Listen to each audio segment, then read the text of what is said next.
Today, we shall reflect on the life of Saint Eulogius.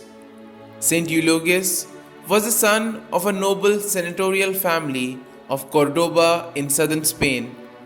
This city, which at the time counted 500,000 inhabitants, was the seat of one of the most brilliant courts of Europe under the Mohammedan caliphs, as well as a renowned center of learning which attracted scholars from all parts of the continent.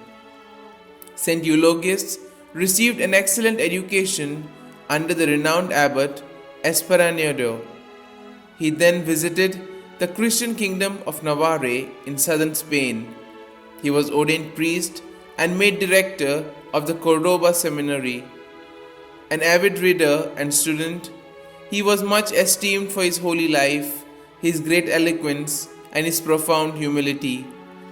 The Saracen rulers had tolerated the Christian religion during the first 130 years of their Spanish occupation, provided the faithful kept to their heavy tax payments. But in the year 850, there began a period of persecution during which many were martyred for the faith.